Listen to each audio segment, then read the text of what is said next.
You are watching the Pan-African Daily TV with Dr. Susan Tata.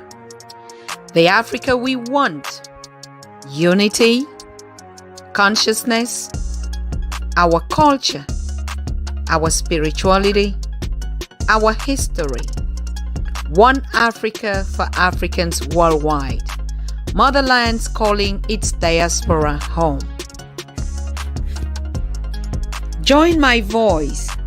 Join my team. Join my campaign. Campaign 21 hashtag 1 million subscribers on the Pan-African Daily TV YouTube.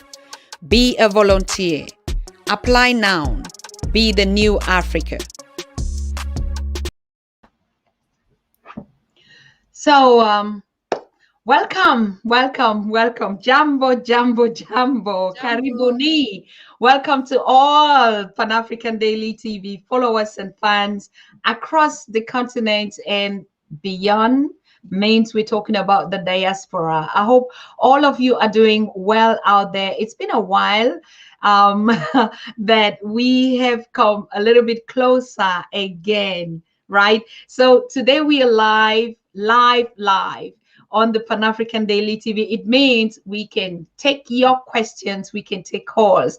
I mean, in the past days, we've been doing a rebroadcasting of our past events. I mean, for those that are subscribing to the channel recently, in the past 6 months, we realized that we've been doing a lot of production, and many people that were absent or that are newcomers could not catch up with the past conversations, which were very, very relevant conversations in the beginning. And so we had to restream and rebroadcast according to the demand of the public out there saying, okay, we haven't heard you talked about this on the Pan-African Daily TV. You haven't addressed this point and stuff like that. And we had to do this rebroadcasting. And we are going to be doing it very, very often, because the very first conversations that we had here when we were still fresh on the journey of mindset for Africa, you know, we touch a lot of critical issues that those that are joining now are lost. They're still lost, particularly the newcomers on the Pan-African Daily TV. And I want to thank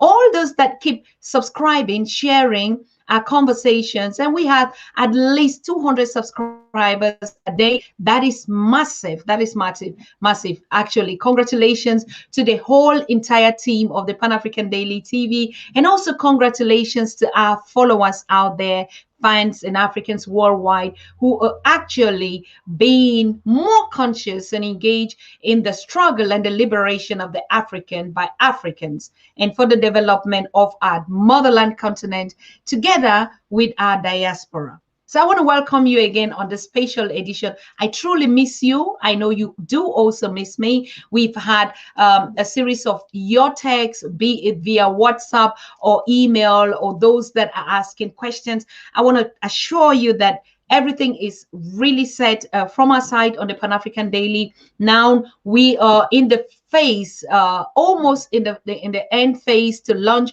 the official organization, our official organization called the Africa We Want.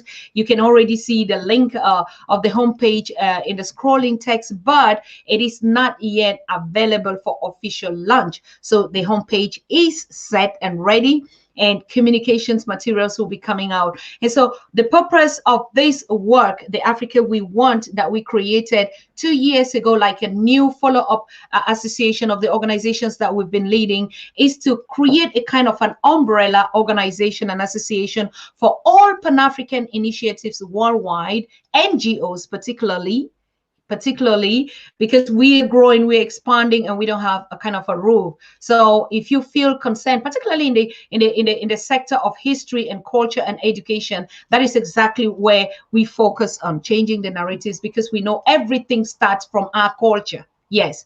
So, but today, as I told you, for those that have been missing the Pan-African Daily, we have a very exclusive guest.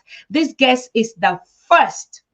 Yeah, that's why she's sitting right here. And that's why I was talking about the past. And that's why I'm talking about our new followers who are new to the Pan-African Daily. Even the old ones must have forgotten her face. but she was the new female voice and the young one on the Pan-African Daily TV, even before we had Her Excellency Dr. Arikana, who became then the mother, first voice of the Pan-African Daily TV, particularly on YouTube when we launched last year.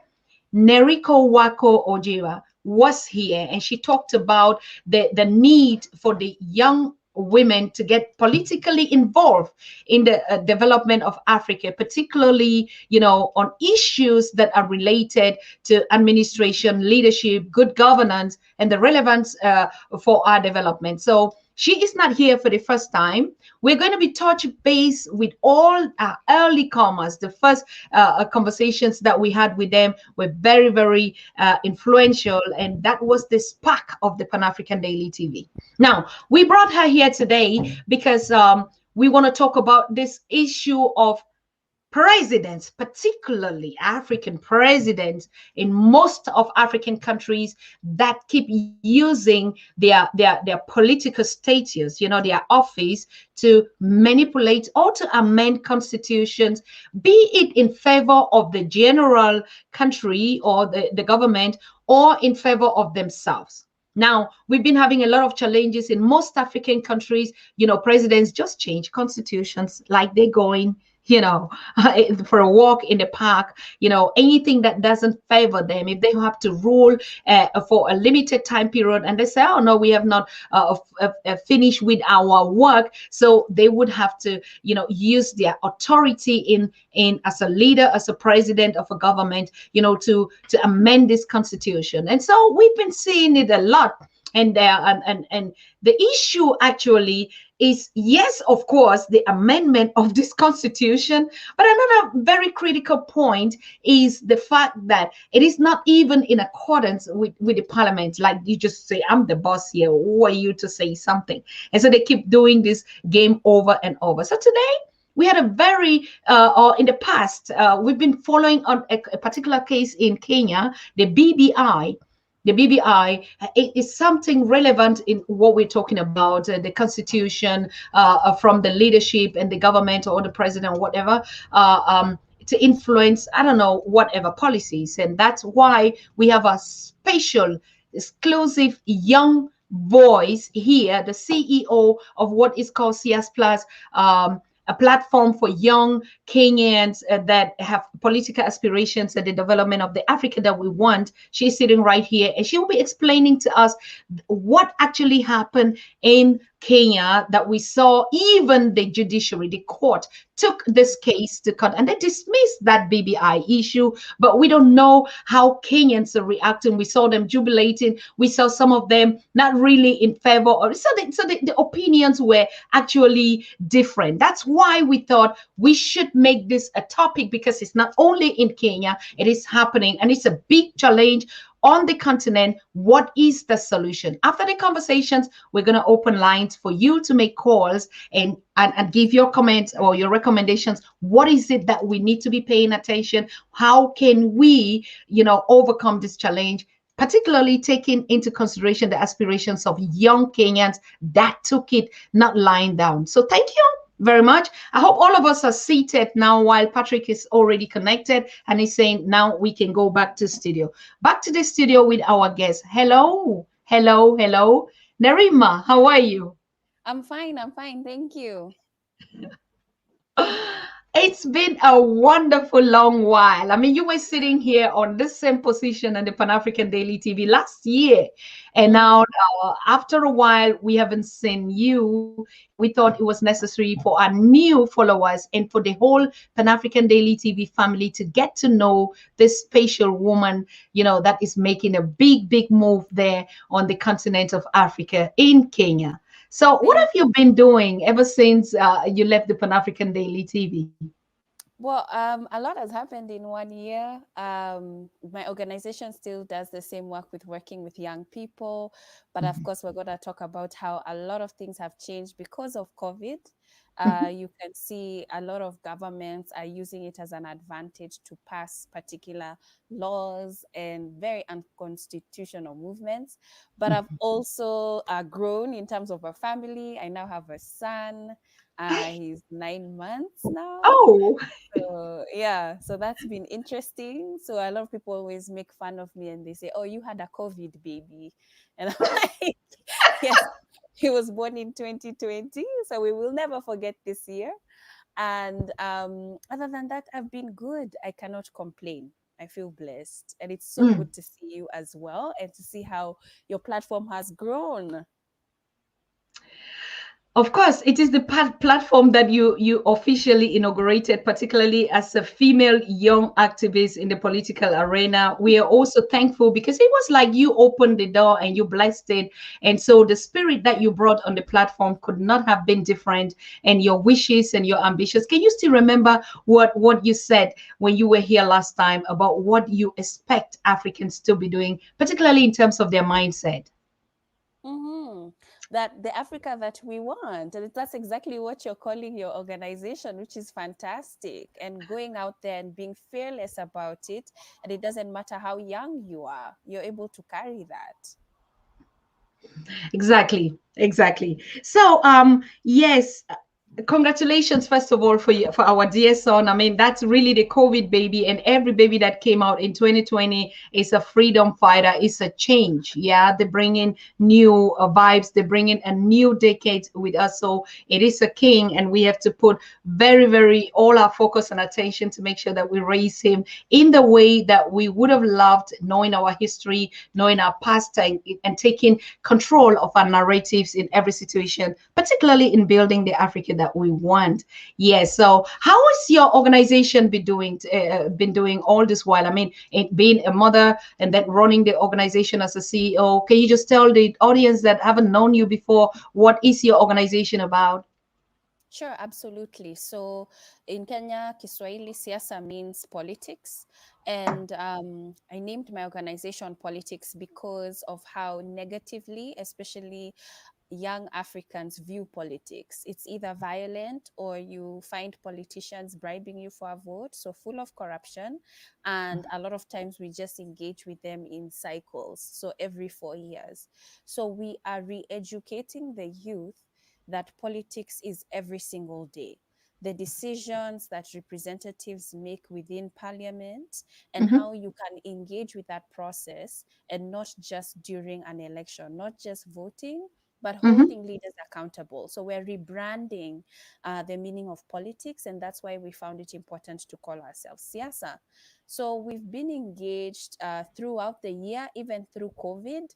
I feel that it was one moment where we were able to see our strengths because we're so huge on Twitter, we're mhm, so huge on Facebook, Instagram, TikTok as well. We were still able to interact with young people during this process. As much as mhm, people were doing social distancing, physical engagements were banned at one time, actually several times in Kenya, we were still able to have meetings, meeting on Zoom, and even negotiating for pushing for airtime and credit for people who don't have access to the internet, and mhm, pushing for young people to get smartphones and buying those smartphones for them so that they can interact and engage with us. So I would say that within that process, like I mentioned, a lot of public participation, which in Kenya, the county governments are supposed to be able to come and discuss with the community how they're supposed to use their budgets. So because mhm, of COVID, people are not meeting physically, a lot of county governments were pushing budgets without the public's approval. So we've seen mhm, a lot of that happen. So we were pushing for government to still have these engagements, even if they are online, and have this information accessible. So we're still pushing for the rights of young people. So what we do is educate youth on the Constitution of Kenya, the rights that they have access to, and even those that they feel they are unaware of, we teach them how to advocate for those particular rights. And the real strength is in the budgets that our governments are supposed to follow through, because the public is ignorant or have limited information of just how much money is supposed to go to, say, health, or how much money is supposed to go to agriculture. They're able to steal so much. So what we do is make this information accessible so that they're able to follow up with their particular governors and put pressure on them So it's been an interesting period. I think we've been able to see a lot of positive impact in Mhm. one particular county where we work. There was absolutely zero budget that went to youth programs. By the Mhm. end of the year, we were seeing 30 million shillings. We were seeing it even going to the grassroots, which is village level, ward level. They're receiving up to 4 million shillings. So that has been a big, big plus for us. Absolute. Wonderful. So it means you teach young political aspirants or just general people about the Constitution, irrespective of which party, isn't it? Yes, so we teach all public, and then we have different levels of engagement. So right Mhm. now, because we're entering an election period, we're going to be now focusing on young people who are interested in political seats. But initially, like because of the 3 year period that we had, we've been teaching the general public on the different avenues and platforms that they can interact with government leaders and Mhm. how they, as voters, can hold those leaders accountable. So it's two-pronged. Wow, wow, wow. I mean, this is massive. So, when you teach them, like you said, okay, you had to influence this budget or the parliament or the government to be responsible for its constituency and its community. So, when I mean, how does the process work? Like, how did you get the young people to influence that bill? Hmm.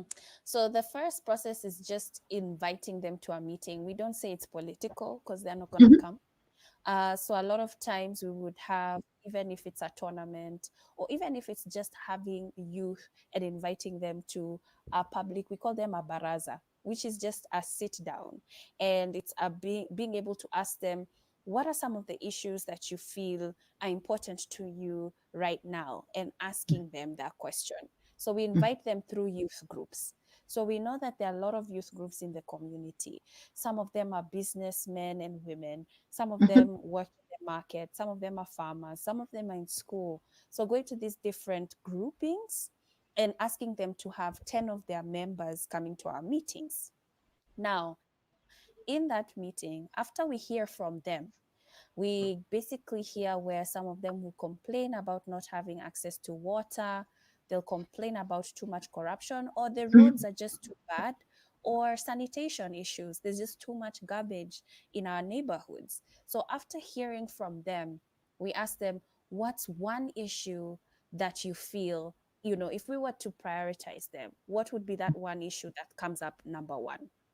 And Mhm. so they inform us. They can say, well, I feel if we had better roads, we might have better jobs because we'd have better access. So it's roads. So we say, okay, let's all focus on roads. What can we do about roads? Who can we hold accountable for roads? So now becomes the second meeting, teaching them the different representatives that are in charge of roads in their communities, or Mm. understanding the different departments that exist. Because a lot of times young people get confused. They see a member of parliament and they'll blame him for everything that's going wrong, but they don't understand that there are different offices that are in charge of particular things. It might be his job to push it in parliament to get more funding, but it's not his overall and only job. So the youth have to be able to understand the different issues that go to the different leaders and the different departments, and then how. So after they understand the individual, it's the how. So now we educate them on how to write, say, a formal letter to government, Mhm. because for us, government has to respond to you in 2 weeks. That's in our law. They have to respond to you. And so even if they don't in 2 weeks, you can even use that to be able to push this further into a higher level in government. And a lot of them do not like that. County government doesn't like their issues going to someone in national government because they know they're going to get into more trouble. So educating the youth in the importance of formal communication. A lot of us complain online. We will vent on Twitter and it'll Mhm. die there. It'll die on Facebook. It'll die there. So educating them on, this is how you write a letter, this is how it's a formal documentation, this is the office it has to go to. And as soon as it goes there, you have to receive a stamp. And that stamp says they received that letter, and you go with a copy. So youth understanding that process and follow through. A lot of times when government officers see that young people know how to do this stuff, they actually pay attention, Mhm. because they know they don't want to get in trouble. But then sometimes they do not listen and they ignore, and then we take it a notch higher. So, how do we take it a notch higher? We advocate. We now teach youth how to mobilize around a particular issue, how to get community members to be concerned about that issue. For instance, there was a time that the community was complaining about a sewer line. There's sewage that's been open for months. It's a risk, it's a hazard to children because they play near it, they eat it, some of them, and get sick. And people are not able to farm because that material, that waste, has actually made the land around it barren. So they can't do any agriculture around there. So they complained, like, why don't they fix this? It's been an issue and we've complained about it and they ignored us. So we decided as our team to have a meeting for the community just near the sewer. And I kid you not, by the end of the meeting, there was a contractor already on site trying to clear out the mess because it was bringing so much attention. And then it was bringing too much attention. People started filming it on Facebook.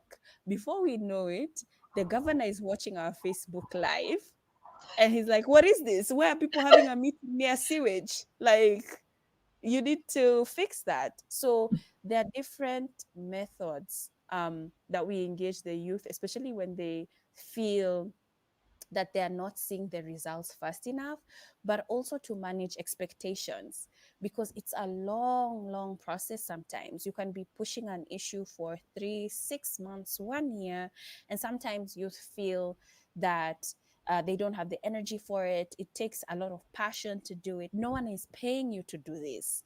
So a Mhm. lot of them are like, I have other things to do. I have kids to raise. I have to go and hustle. How can I be following up with government and they need to be doing this on their own? So it takes a lot of encouraging teamwork. So a lot of times when we capacity build youth, we capacity build them in partners. So they're always coming in twos. So that if one of them feels like they're worn out and they're burnt out, then they're able to tap to their partner to keep it going. And then once they feel burnt out, they tap back. So we understand the importance of teamwork when it comes to accountability and also security, because we've had a lot of youth feeling threatened where they'll send us messages. This politician thinks that I'm interested in their job and they're Mm. just making me, they feel like I'm highlighting everything bad in the community so that they are not re-elected.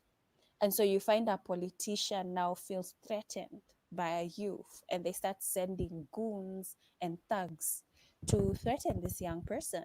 So sometimes I do get phone calls where youth feel that they're not safe. They're not safe at home. And that Mhm. comes from leaders who are insecure. They're just not doing their work. And they feel that someone is out to get them. They feel it's a personal attack when you're just more concerned about them meeting what their job is, meeting their standards. Excellent, excellent work. I mean, I can imagine. I mean, is the process easy for them when or when you explain, or it takes really a while for them to understand? It's easy once you explain. It's Mhm. easy once you explain because we've had this debate where not everybody has to know the step by step. Because Mhm. when you start talking about certain bills that exist, policies that exist, our policies are written in English Yes. and they are not translated.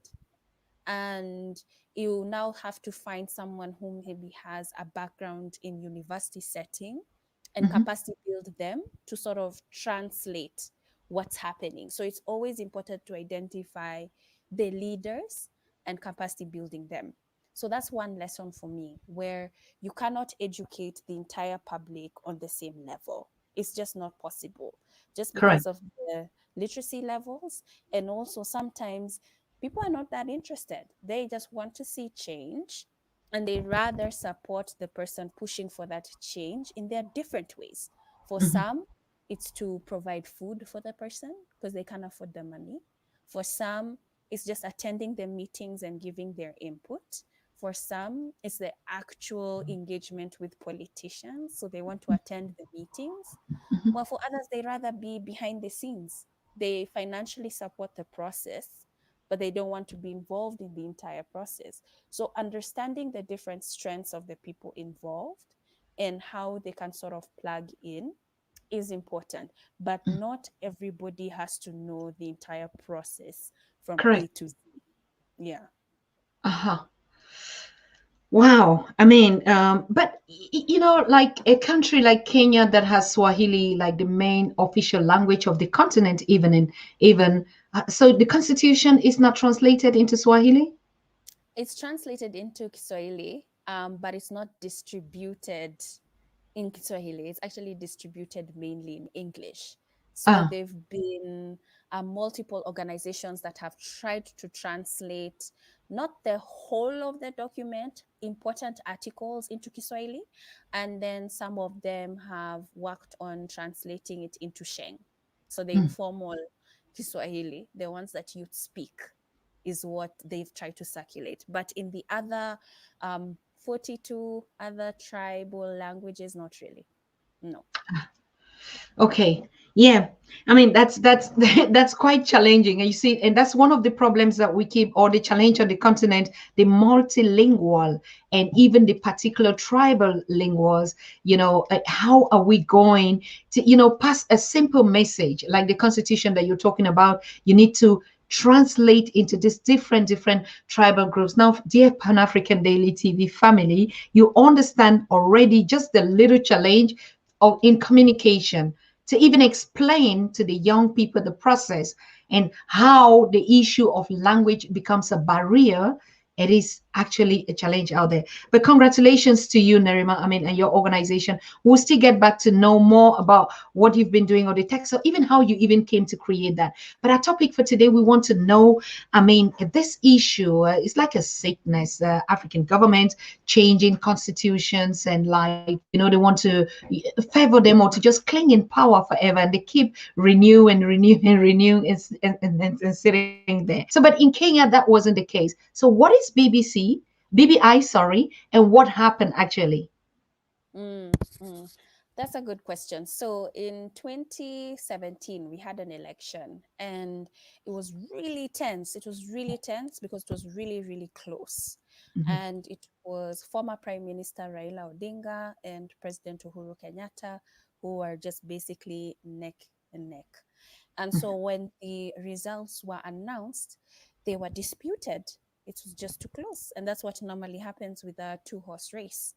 And so Raila Odinga didn't concede. So he basically said that he was going to be the people's president and he was going to have himself sworn in as the people's president at Uhuru Park, which is a main national park in the city center. And there were throngs of people who were planning to attend the swearing in. On that day, there was even a particular lawyer, Miguna, who had said he would support the swearing in. There were even particular judges. So it was going to be a very big deal, obviously. And in a lot of countries, that would be the lighting for civil war. So that day came, he showed up, but a lot of his counterparts, it was a coalition of about four other leaders behind him, and they called themselves NASA. They didn't show up. So it didn't really happen the way he had expected it to happen or the way the public envisioned it to happen. So it sort of watered things down. But then they now announced a resistance movement where people were boycotting certain products that belonged to President Kenyatta. In fact, there were so many businesses that were boycotted because of the relation to the Kenyatta family that Mhm. a lot of them recorded losses. Now, when all this is happening, the country can feel that we're going into a deeper and deeper divide. I remember going to church, and that's the time I knew my church had mainly Kenyatta supporters, because I go to church one Sunday, and the church is somber.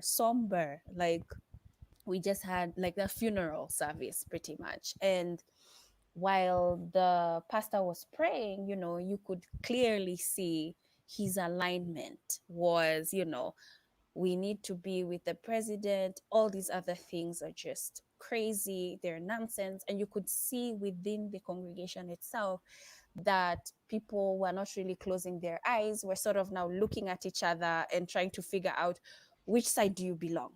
Is it, it was so weird. It was such a weird moment in our country. Really, it was insane. And, people are looking at each other like, whose side are you on? Because you could see the ones who are on the pastor's side are like, yes, yes, yes.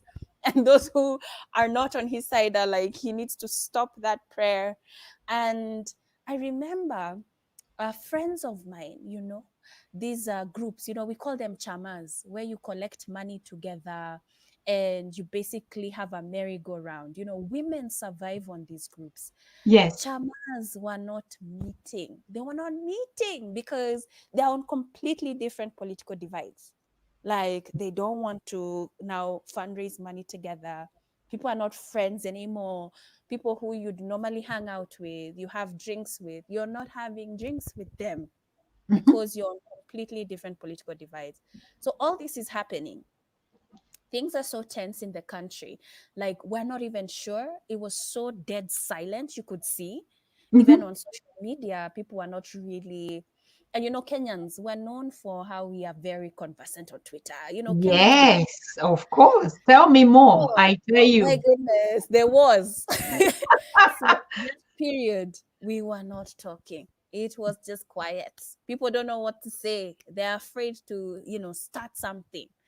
And now we all of a sudden see in March 2018, our President Kenyatta and Raila Odinga, shaking hands. Yes, the And handshake was the crazy. handshake. I But remember. it was excuse me, it was a turning point, because to have sent these two presidents and everybody, now the whole world was like, what is going Kenya? Kenyan is having two presidents. So when the handshake came, it was like, whoa, that's the biggest democracy that we ever saw. Go ahead. Sorry. Oh, Susan, it was crazy because I even remember I was at work and we were in Mhm. the middle of a training and no one is paying attention to me. Like, everyone is like on their phones and I had Yes. to stop. I was like, okay, what's going on? Because I mean, I had to also get on my phone because even the whole audience, all the participants were on their phones and they're just like, is this real? Mhm. Is this happening? So it was so sudden. And here comes this handshake, and they've said they're brothers, they're friends, and they want the country to heal. And Mhm. then they said the only way we can heal fully is if we fix these things. And they call them the 9-point agenda. And that's Mhm. where BBI was born. So BBI stands for the Building Bridges Initiative. So it's Mhm. basically, how can we build bridges between these two sides that have been fighting basically Mhm. since independence? And they said, if we fix these 9 things as a country, we'll be a better country. We'll have unity and the cohesion we want. And they said that they're going to be brothers from that day henceforth. Mhm. So they've been. Since that day, we've not necessarily, people will argue that we don't have opposition because Raila Odinga has now been seen as a person of the state. He's Mhm. gotten state security. Sometimes at state functions, he presides them, not even our deputy president. And Mhm. he's been treated Ruto, with that right? much more, yeah, Ruto. And he's Mhm. been treated with that much more respect. So that's what BBI is in a nutshell. So they took this document that they basically apparently came up with together. Nobody really knows where the document came from. They had this private meeting. No one knows how long they've been meeting for. It was just blap. there it is, 9 points. Now the whole country has to look at these 9 points and come up with solutions to these 9 points. So they went to different counties. I mean, thousands of people interacted with this document, and they would give their input as to what they feel needs to change in Kenya in terms of making Kenya better. So out of the BBI, they were able to now create this document that basically collected all these insights from different Kenyans from different parts of the country, and they tried to summarize it into a slightly less than 200-page document. And now Kenyans were asked, is this true? We were asked to validate it again. So there were issues because people said those were not really Kenyans. The way they did it, they had particular people who were able to give their insights. It wasn't really open to the public. It was really rushed. It was only done in a matter of a few months, considering that over 40 million people needed to interact with the document. It was not possible. So there was a lot of backlash because people felt that it wasn't well done. It was rushed by the political elite. And the way the document was summarized, there were things that kept popping up, that they wanted to add seats in the executive. So right now we just have a president and a deputy president, and then cabinet secretaries and elected leadership. But they wanted to add now about 5 other slots for deputy president. And then they wanted to say, or the argument was, a lot of times we fight during elections because of representation. So if we have a position for 5 from the 5 main tribes, we wouldn't fight. And then they said that the prime minister position to be added. And that's now basically the prime minister is in control and the president will be ornamental.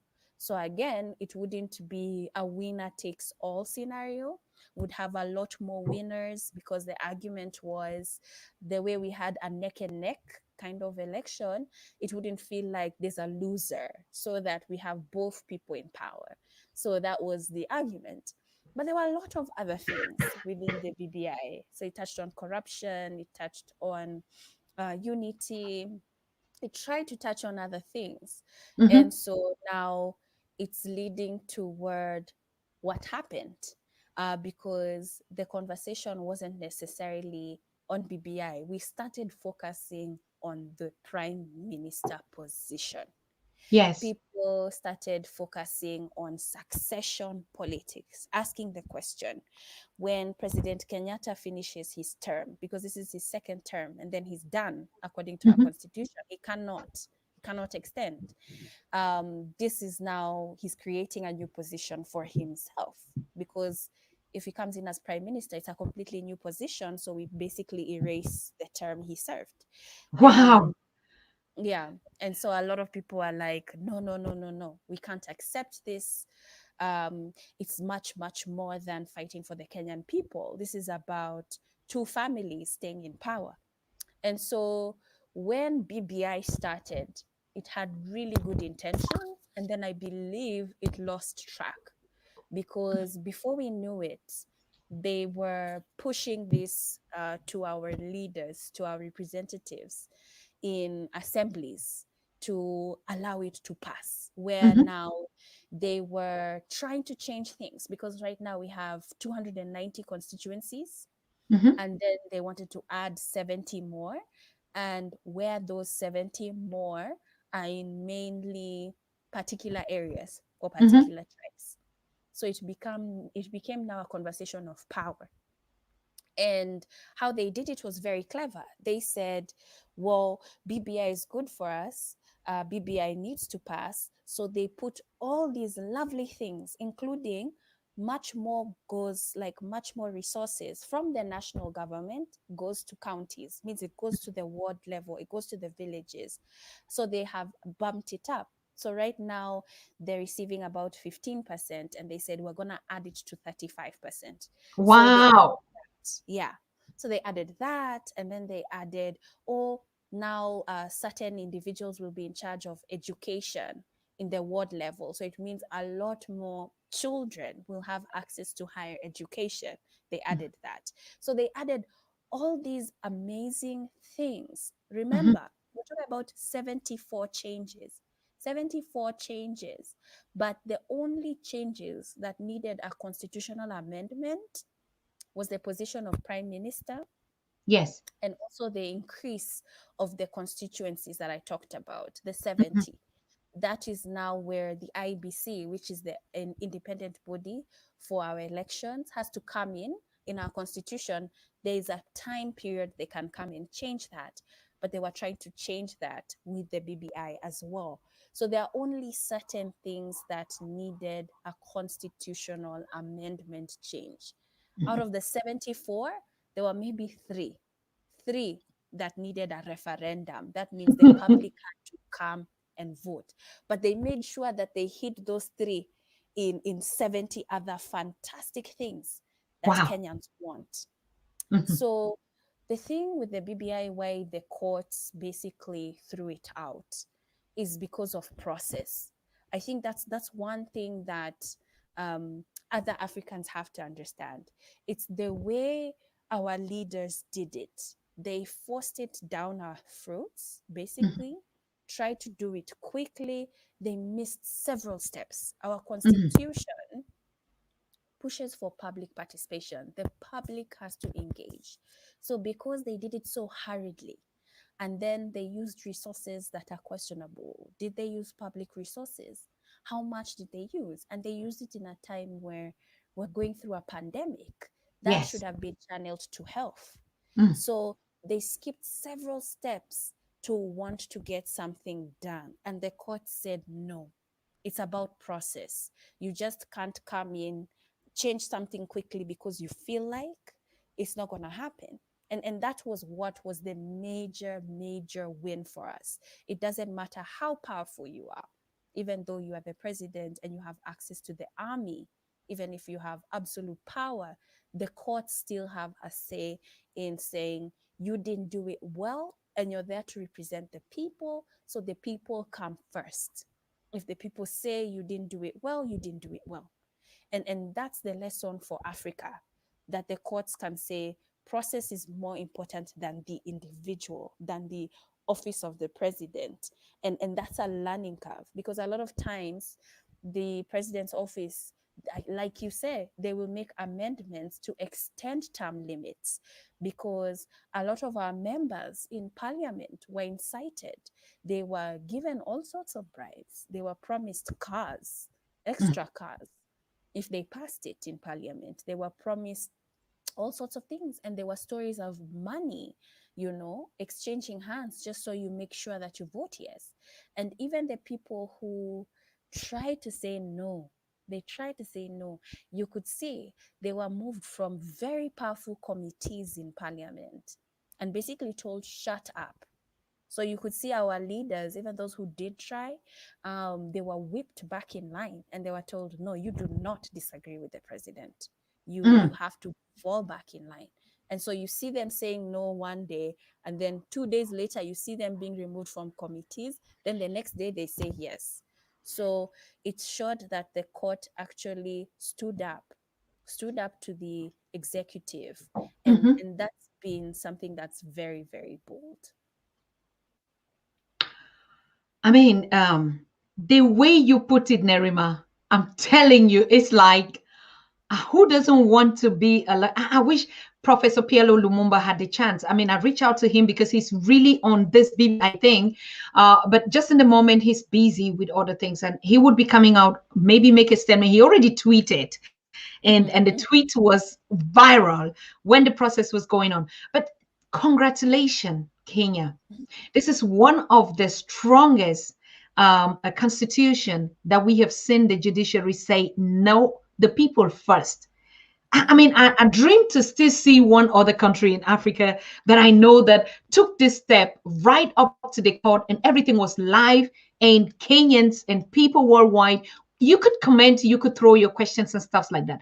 But now let me come back to the handshake. There was something really, really funny about this handshake, like you said, not only it was sudden, but there were lots of lives. I mean, we saw that people really lost lives, and even in Germany, we were talking to the Kenyan community about it, what is going on, but they talked as if it was a tribal issue.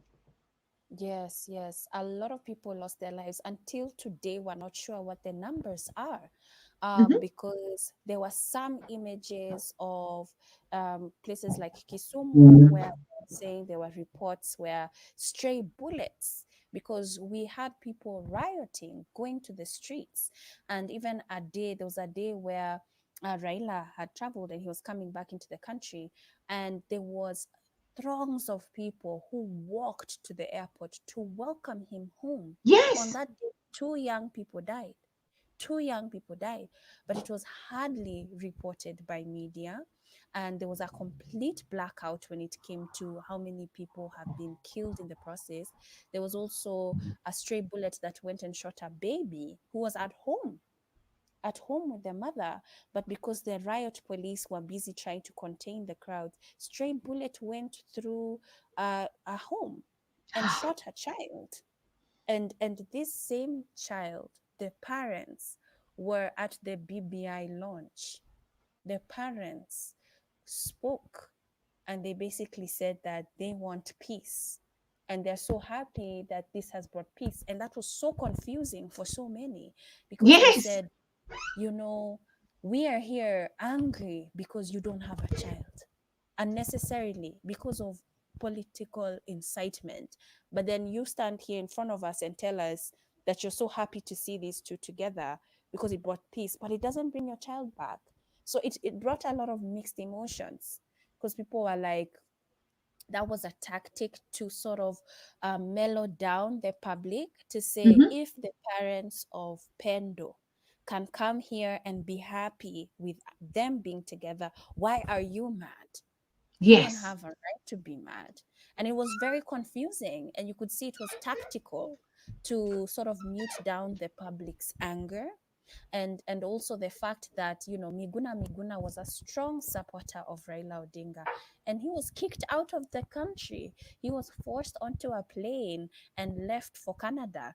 And until to date, the government has not followed court orders to allow him back into the country. He's a citizen of this country, and he's Mhm. been told, no, you remain in Canada. He's been locked out of his own country, and it's unfortunate. So these are the things that are not being discussed. These are the things that are being swept under the rug, which a lot of Kenyans are very unhappy about, because we feel like we're being taken as fools. You come here, take advantage of the poor, of the ignorant, and then just decide that we're best of friends now. Everyone forget everything that happened. No, Kenyans are like, no, we don't want to forget. No, we don't want to be taken for fools. So I think this was also a wake up call. And honestly, they've had to go back to the drawing board, because our election is in 2022. And Yes. I don't think they have Kenyans wrapped around their little finger like they used to be. Right now, people are concerned about the economy. Unemployment is too high. And then the health situation has made everything two times worse. Mhm. And so they are going to be asking a lot of questions. They want people who are going to be able to say, we can fix this, or we can try to fix this, not something based on personality and individuality. I think it's going to be very hard to convince the people. A lot of people feel tired with the political elite, especially when I talk to youth. They're not quite sure if they're going to vote. And a Mhm. lot of people are changing alignments. People who they would traditionally vote for, there's a lot of a swing. A lot of people are wondering, am I really gonna vote for the same person this time around? Maybe not. Yes. Mhm. Exactly, yes, that's the question. That was the next one, because we did a kind of a short survey in the Kenyan community, and they're really not quite sure, particularly with this BBI thing now. Even though the court kicked it out, but we're still getting the impression from the comments and what is been thrown out there, as if the government doesn't want to secede from this. They want to take it further. How correct is that? That is true. They've been talk about them taking it further, but I don't mind. Like I mentioned to you, the real things that Kenyans want to see, they can do it without a referendum. They can do it without changing the constitution. Our Mm-hmm. leaders can do it in parliament right now. So there's been talk about them pushing to make a lot of those changes. Where they go wrong is the addition of positions, Mm. changing executive. They cannot do that in parliament. They can't do that. So they don't even have time. So even though they talk about taking it to the Supreme Court, it's a waste of time, it's a waste of money. Even if they push it to the Supreme Court and threaten the Supreme Court to support BBI, they are not going to be able to do it in 2022. They don't have the time. We have 12 months to go. They're not going to be able to do it. So they're trapped. They're trapped. So either they support most of the things that we want anyway, but the things that they want, it's going to be too difficult to change in the time period that we have, because now we have to have an election 2022. So the gods are with us on this one, honestly. They can go to the Supreme Court if they want, but it's not going to take them anywhere. Nerima, I missed you. I'm laughing because exactly this was the expression I had from you.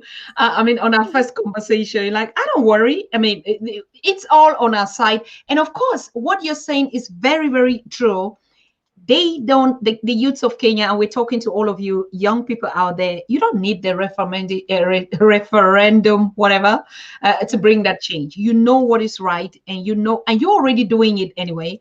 And so if you have, and you already have a powerful sister, a queen like Nerima and her platform that is doing every right thing that every normal African should be doing in their communities, teaching the young people about all the strategy and this political issues, teaching your country, the young people, about the constitution. Most young people don't know that if they just rise and take an action, a lot of things will change. Yes. How much more can we multiply this in other countries, Nerima? Absolutely. I feel like a platform like this is so powerful because we can learn. Like our constitution got a lot from the US, got a lot from India as well. And even interacting with some people, some friends that I know in India, they always tell me, "You're so lucky. Your constitution touches on the environment. Mhm. Ours doesn't." And you know, India, they're so particular about their trees, about their animals, you know, Yes. and we don't. But we have a constitution that does, it protects that. So I feel that the more we learn from other countries and how they are governed, I believe it's a ripple effect, because when we saw the annulment of our election, you know, that was unheard of ever anywhere in the world. But then guess what? We saw it again in another African country. So we learn from one another. And I think that it's very powerful, especially when young people see what other young people are doing in other countries and utilizing that and being able to ask, hey, why don't we have this? And a classic example was, I had attended a meeting in Arusha, and it was being held by the AU, actually, Mhm. DigiTrends. And in that meeting, they had all these young people who focus on governance. So they had some who are politicians, and some of them, like me, we work a lot with politicians, we work a lot with politics. Yes. And so there's a young lady, Susan Silanto is actually a friend of mine now, where she vied for Senate here in Nairobi Mm. at the age of 25.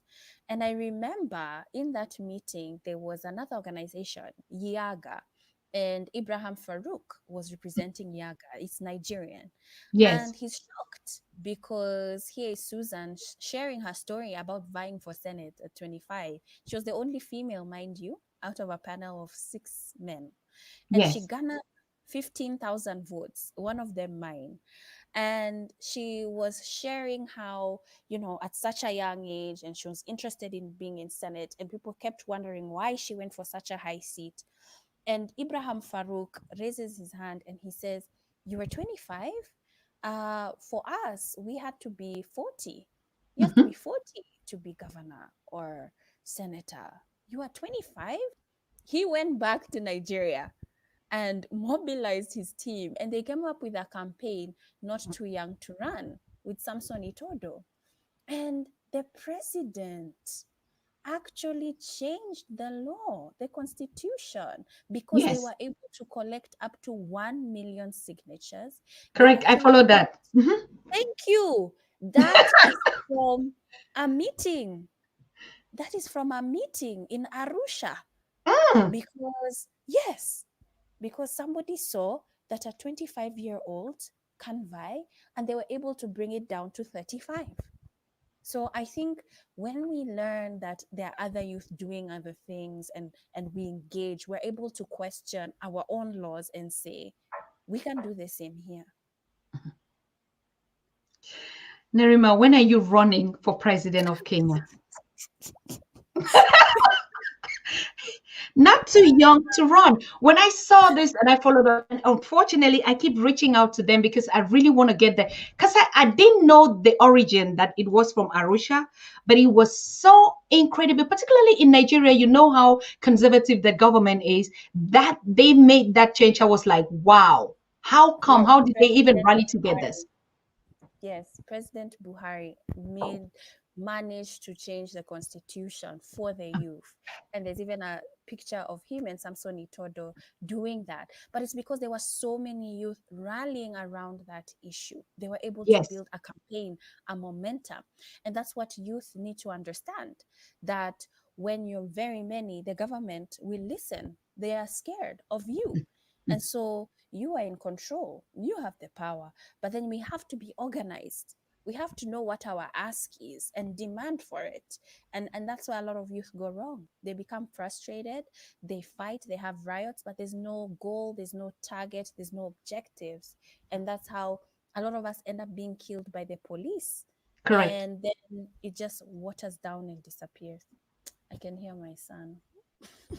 Oh yes, I know. We already knew that in 1 hour he's gonna be up. I mean, like I told you, feel free. He is part of the conversation. I mean, we are a family platform, and so we host our conversations even with our babies being part of it. I mean, some of our guests will go get them, come back to the show. We feed them together, and they also talk to us. You know, we miss them. So feel free anytime you think that he needs your attention, that you want to, bring him on the show, you want to pamper or you want to take care of her, please, it's all welcome, it's all us. Please, we also want to just see, I want to see him. I mean, with the lockdown and everything, I wouldn't be able to be in Kenya so fast, and we're becoming grandmothers now. So we want to see them so soon. It's incredible. It's so nice to have you, Nerima. And yes, what is it particularly you talked about? What is it? Do you want to take him or it's okay? Let me check on him. He Yes, please he do. was Do. Yeah, thank you. just do. Yeah. I mean, for all of you that are watching, you can see this is Nerima Wako or Jiwa. I don't know, her names are not really actually written there, but she is the CEO of a platform called Sia Plus, which she already said, which means politics in Kenya or in Swahili. And she created this platform some times ago and mobilized young people and start teaching them about political engagement and movement and constitutions, community. What is it that the young people should be learning? And she's been doing an incredible job. And for those that are just joining us on the platform, I already said she was the first voice on the Pan African Daily TV when we launched this platform last year. And everything that she said is just happening. Actually, she predicted all that. All right. And then she went into having a family and has a very cute young prince that is coming up, 9 months old. And now she was back in the studio today to tell us what happened during that time. And then we're talking about the issue of BBI. A lot of you who don't know, I also didn't know, but I started following the Kenyan constitution and politics in Kenya because of this issue of BBI and the handshake. I mean, I said not share. If you didn't actually get into the basics of it is just like 2017 Kenyans voted. And then it came out that two presidents were voted at a very close range. We all know His Excellency, the one that is actually the president now, Uhuru Kenyatta, and then Raila Odinga was the closest. So who never wanted to secede, and now in some kind of a double government. I mean, it was really a hype on the political scene in the world. People were like, wow, the first country, or one of the first countries in Africa, East Africa particularly, two presidents leading for a year.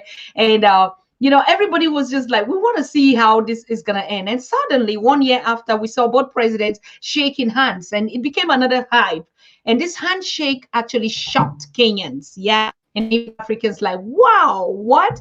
You just like, we were even having still parties, and then you just go and meet. It's like, you know that kind of a strategy, like you have friends, and then at a certain point you fall out, you're enemies with an enemy, and then suddenly, the two people that you thought that you were supporting, each one in scam, then they become friends.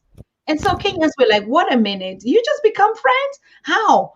And they did everything so fast. They made it, they did the handshake. Of course, for the general public, for Africans, we were like, wow, okay, they come out with it and have a handshake, a hug, that would be good. So they could pave a way. I mean, how can two presidents rule a country, right? And the whole story was really funny. When we saw that in that handshake, lots of lives, people really, police arrested people, some flee out. Like he's saying, the closest person that was on the campaign trip or campaign constitution with the opposition leader, Raila Odinga, fled the country or was pushed out of the country. But then you, like the leader, went out to make peace, even when you're on. So it became a hype on the social media platforms and even in the news.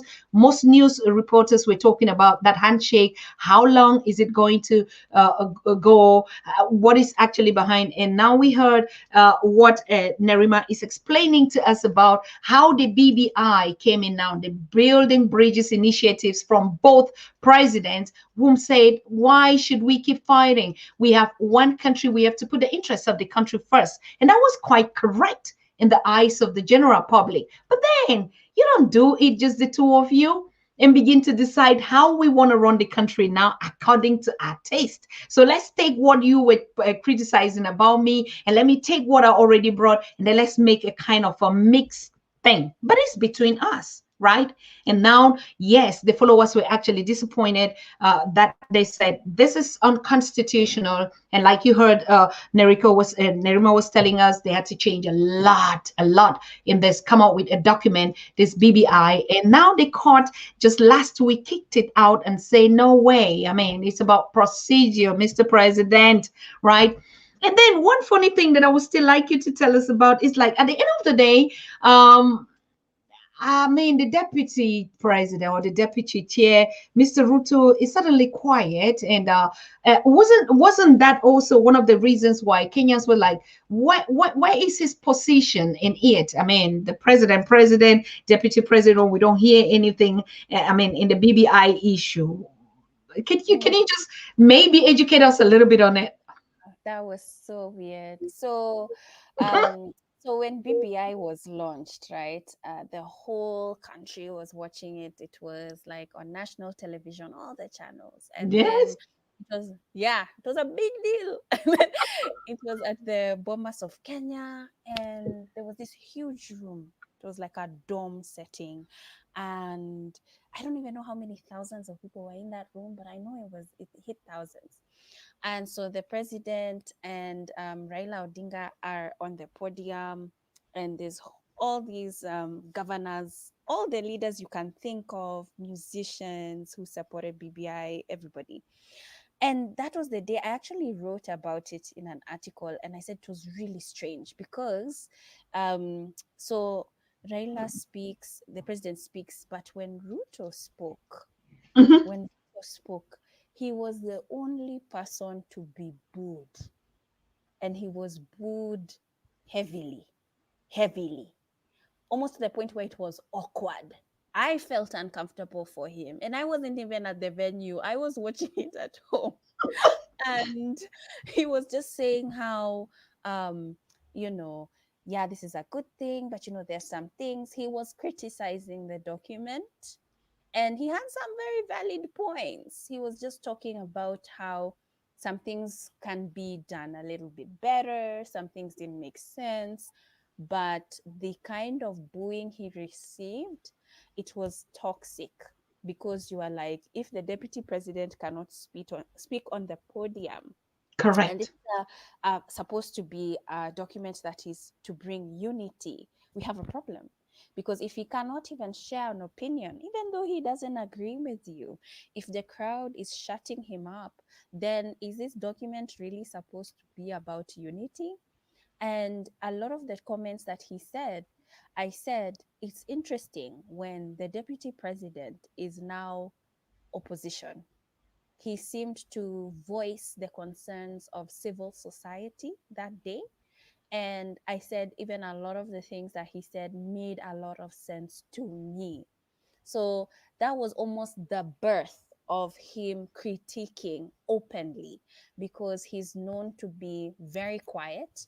A lot of times, a lot of things were happening to him strategically, which honestly, someone like me, there's no way I would be quiet. I would be upset. And that's also like his position. He lost a lot of powers. So the president ended up appointing Cabinet Secretary Matiangi, who's in Mm-hmm. charge of Interior. He now sort of leads this other mechanism where all the cabinet secretaries now sort of report to him, and he's supposed to be given, information. I think they meet every week or twice or two times in a month, where they basically report what the cabinet secretaries have been up to. So Mm-hmm. people are like, if they're reporting to CS Matiangi, Cabinet Secretary Matiangi, what's the job of the deputy president? So they basically also removed the deputy president from a lot of travel, a lot of meetings that he's supposed to be meeting with dignitaries, and they gave Mm-hmm. those to Raila. So he'll have this deputy president who's just there for show. He's very ornamental.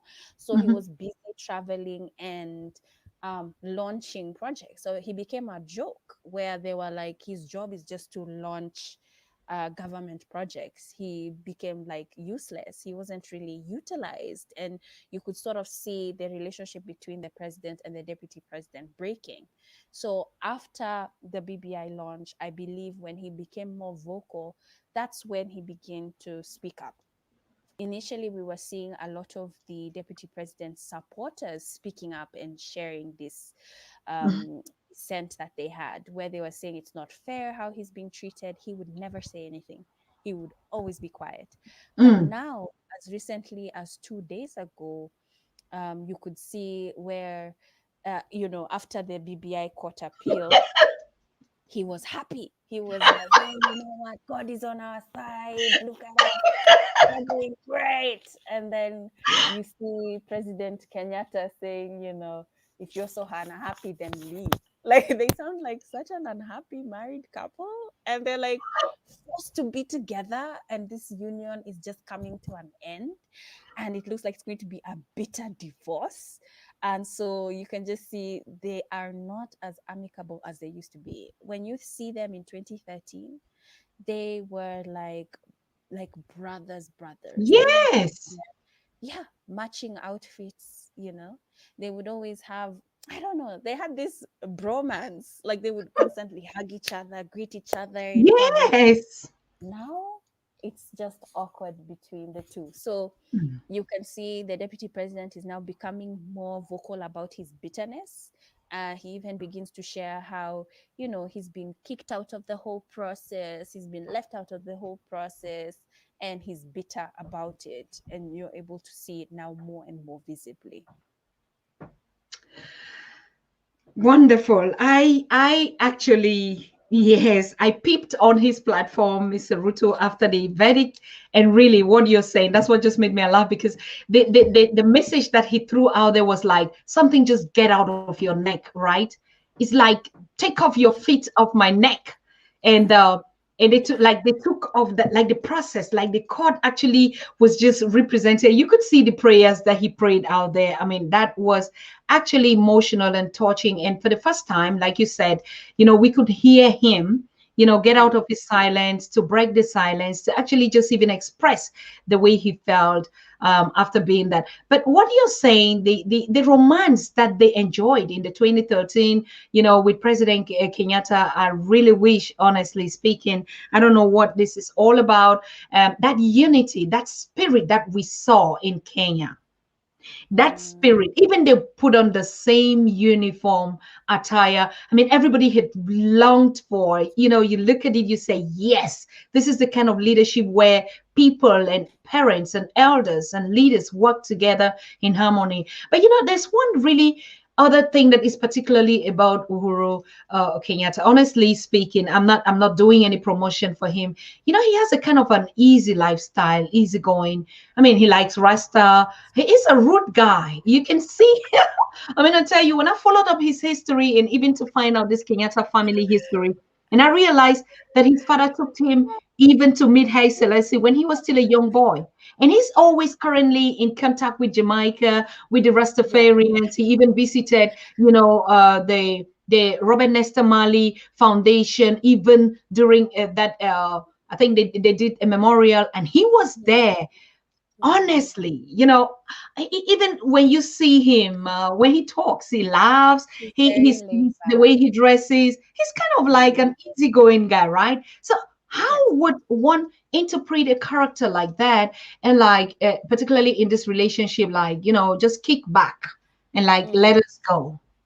Absolutely. They're completely different personalities. In fact, there was a time when we had, I can't remember which holiday it was, but we had a public holiday recently.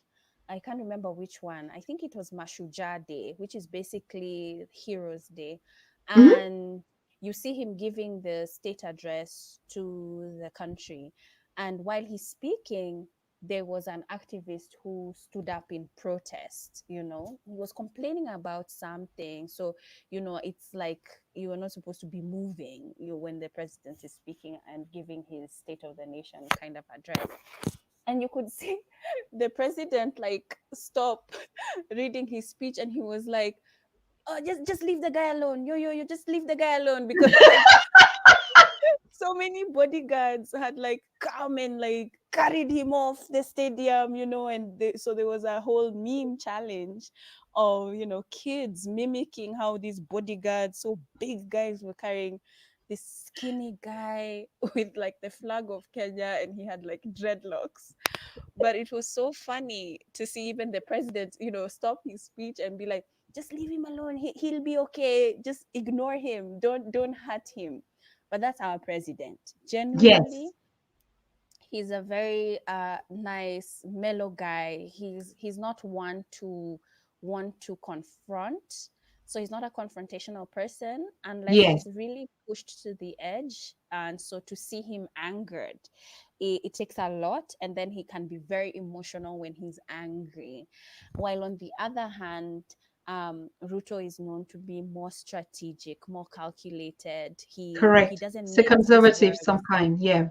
Yes, and he's also known to be extremely ambitious. He's one of those people who he'll attend meetings the whole day from early morning to late at night, and he's always on top of things and he pays attention. So they have very different personalities, and I think that's what also brings the fear of a Ruto presidency, because I know even with the generation of my parents, they were under Moi for 24 years. Someone like Mm. me, I was just interacting with Moi toward the tail end of his reign. So I saw Kibaki coming in. I saw the whole, why Kenyans were so engaged and ready for change. They wanted a dictator to be out. So I came up as a teenager seeing that and understanding how important your freedoms are, because Kenyans were so excited with getting Moi out.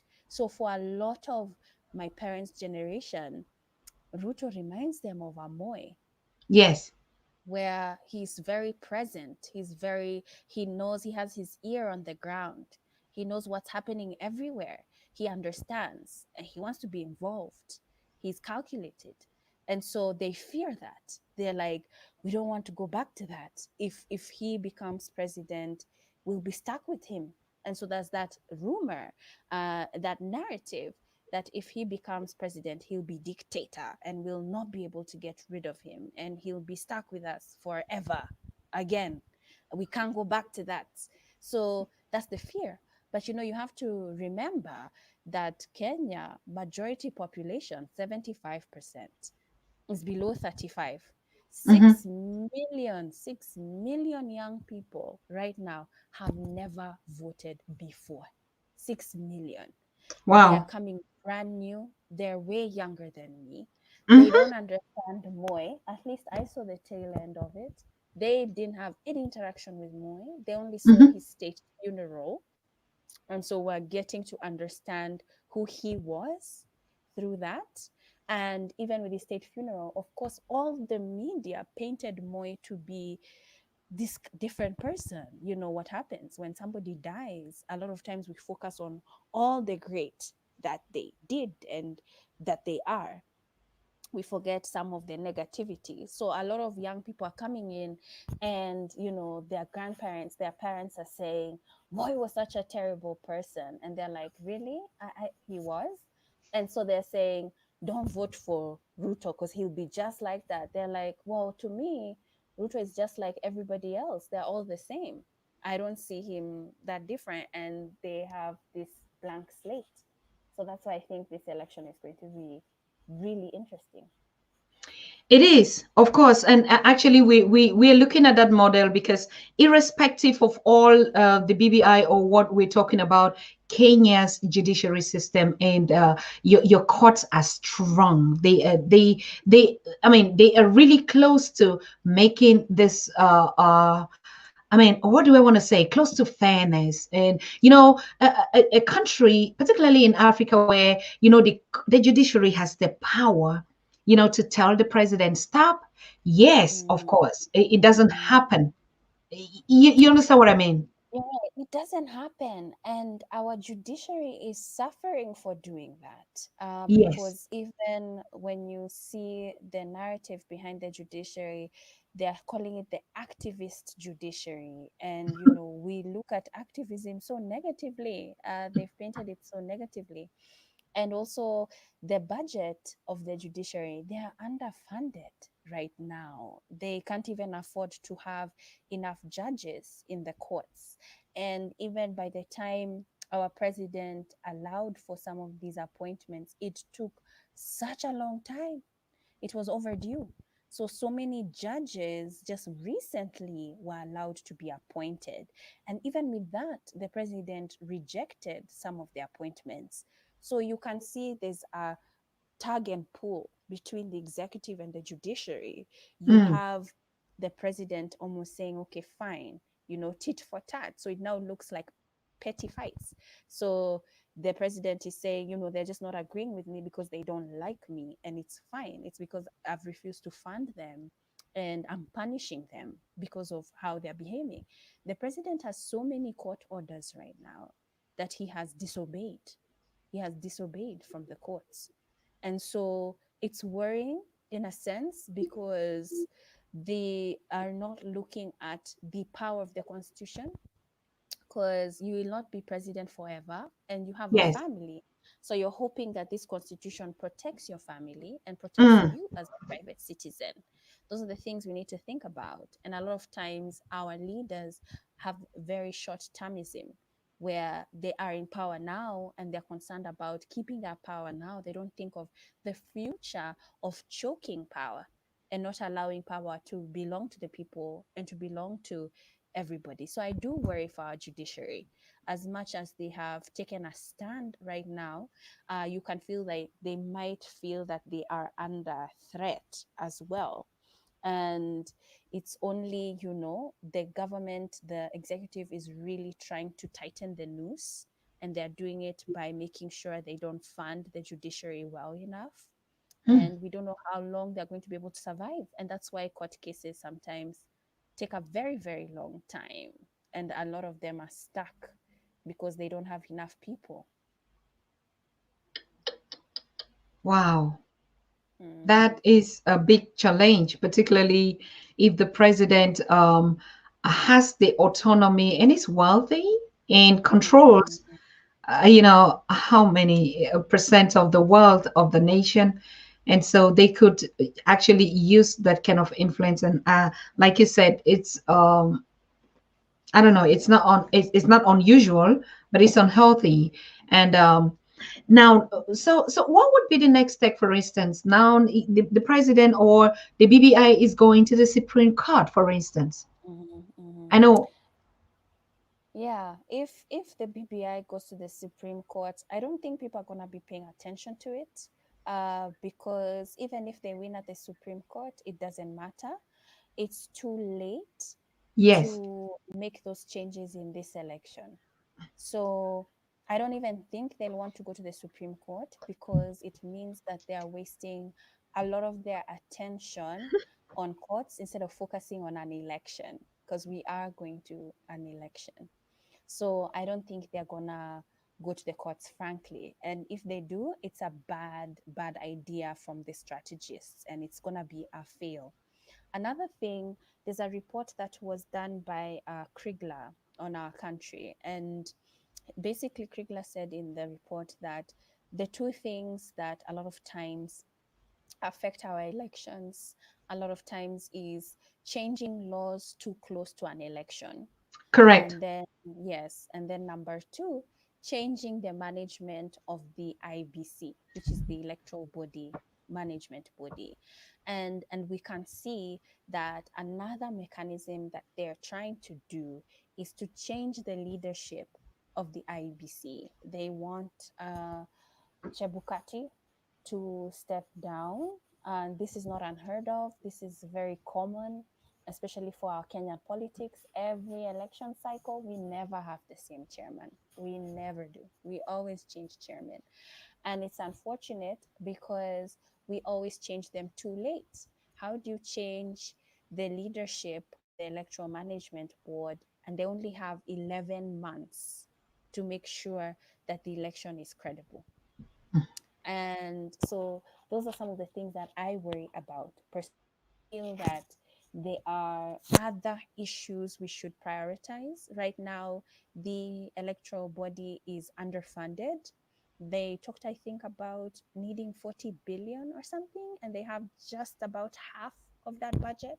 So we should be concerned about how you're going to have a credible, fair election on half a budget. Those are the trick questions we need to be concerned about. And I think that right now, especially the president, Raila, they are back on the drawing board in terms of strategy, how to Hmm. have the public back on their side. Because as much as they're saying BBI was for the public, we have so many images of people celebrating the courts. Yes. So clearly, yeah, so clearly they need to understand that they don't really have the goodwill of the public.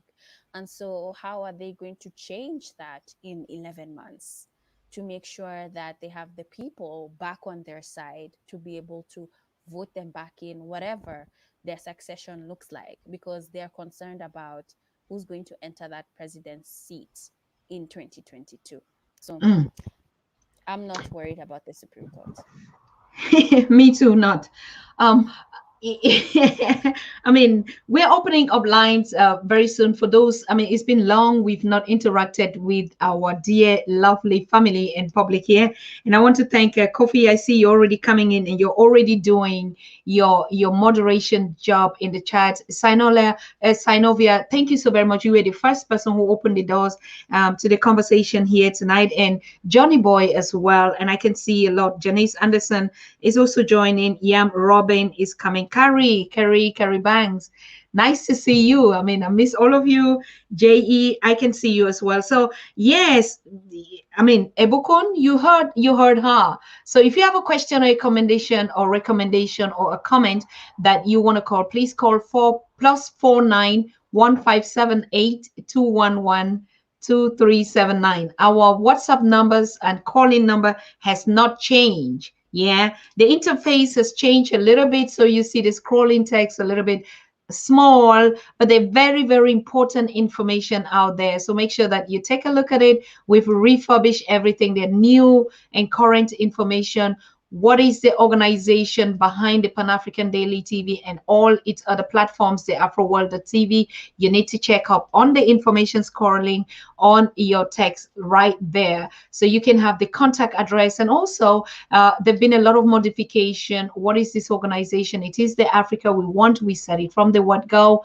It's not starting today. It started since 2007 with our engagements here. So the Pan-African Daily is just a baby project from the Africa We Want organization that we created 2007 and been doing a lot of massive work out here in Germany. So we are not coming on board today. We have been on the trail, and particularly why in Germany, because we know our history. We keep saying it all the time, where they sat in Berlin 1884 and petitioners, Africans, we are calling out on you loud and clear.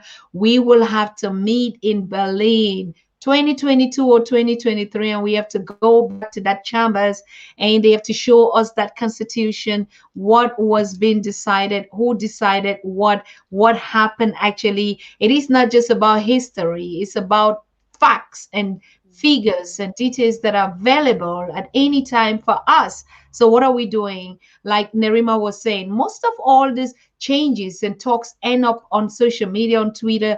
We tweet about them. Oh yes, we were petitioned in 1884 by in the Berlin conference. Do you even know where Berlin is? And now, who were those who actually did it? Have we ever seen that document? What was the what was actually the point? And I mean, we're doing a lot of research. That parliament or that particular room is open to us, and those documents are available. We want to see and find out what happened. Germany is not ashamed of its past. Of course, they have everything documented where we can get access to if we're working on a research to find out actually how did they even come up to this idea, not just dream and think what we thought for ourselves, but we want to get documents. We want to get a document that is actually stipulating this happened, and when this happened, this where who met and what happened, so that we can define our way forward, right? So yes, exactly. If you look at that text scrolling, you're going to get more information and get closer to who we are. What is our work? What have we been doing for the past 20 years? We're not just bloggers or YouTubers or people that are just at work today. Now we've been in it, like Sia Plus has been on it for quite a long time. Yes, so join our movement, join our platform, The Africa We Want. It is an organization, a non-profit organization that is open for Pan-African initiatives, particularly focusing on education and cultural development. Yes. And we are actually for the voice of the voiceless. You know, we're not we're not the middle class. We're not even the how we call the elite class. We're not even the top, and we're also not the bottom. So we are in the middle between the poor and the upper class, and we try to merge to find exactly the balance, like the principles of the art. So yes, we'll be officially launching, in any organization that can register on that platform. We want to talk about culture and education, because everything about political development, economy, whatever business starts with the knowledge of our culture, which is also the biggest part, our history. Yes, know your history. It will erase the white man's mystery. Yeah, Professor James Moore. Good.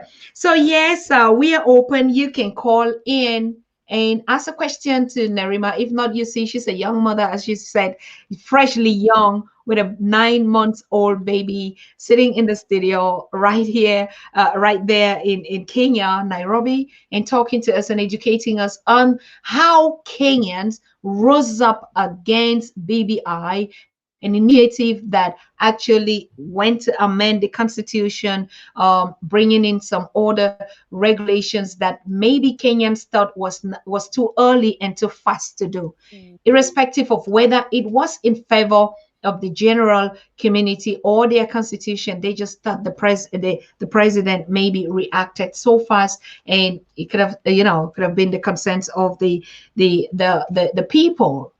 But the court went ahead and said, no, Mr. President, you're not bigger than the people. The people come first because that's who we are and that's our services. So, yes, we're giving a hand of applause to the Kenyan youth and particularly to Queen Nerima Wako and her platform and the massive work. You've just listened to her. Does she look like, just somebody you can just slap and go free? No.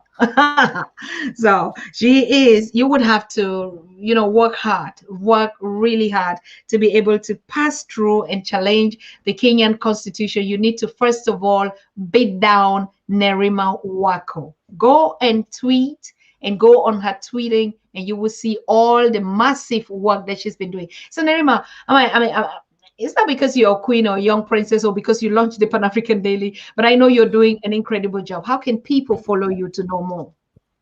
Thank you. So I think I'm most active on Twitter at Nerima W, but then my organization at Siasa Place.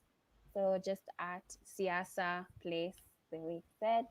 On Facebook, all our platforms, all the names are the same, including mine. So even the way I put my signature there, Nerima W, is where you can find me everywhere. Beautiful.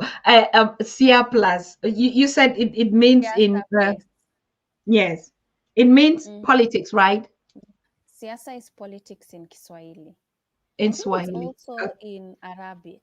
It might be. So a lot of Kiswahili is borrowed from Arabic as well. But yeah, Mm, siasa means politics. beautiful. Wonderful. We're so happy to have you here. And Thank before we end up this conversation, I know that our baby boy is waiting out there for all of us. Please, can you just, in a summary, tell us what the youths of Africa worldwide, they're connecting their diaspora counterparts and their peers for the engagement.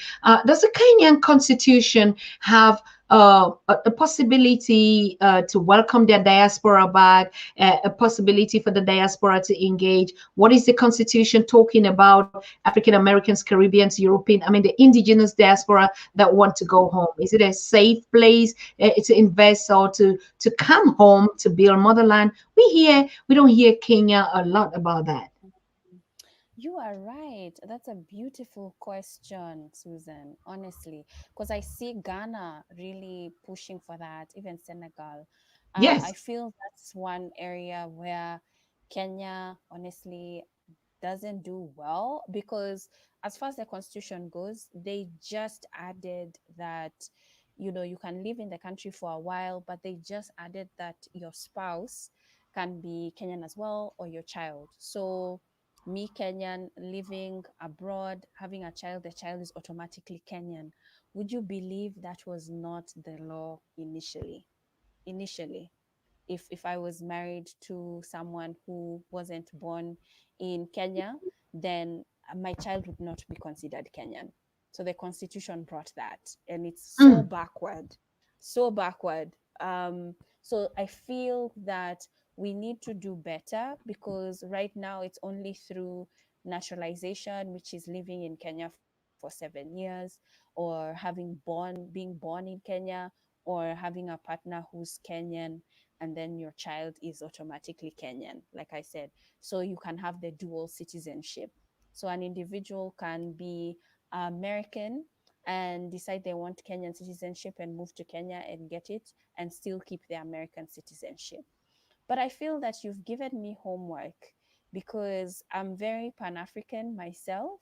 sure. And yeah, and I feel that in our culture, it's very difficult to, or not difficult, that number of people who are Pan African and Kenyan is a lot smaller compared to other African countries because I think that we have westernized so much in Kenya. Because even when I travel to Nigeria or other countries, you're able to see that culture much more than you see in Kenya. And it's sad because we had a whole competition to have a national dress. And I know the Kenyans who are on here can even support me and say, we don't even wear it. We don't even know what it is. And even our styles. And it's sad. It's sad.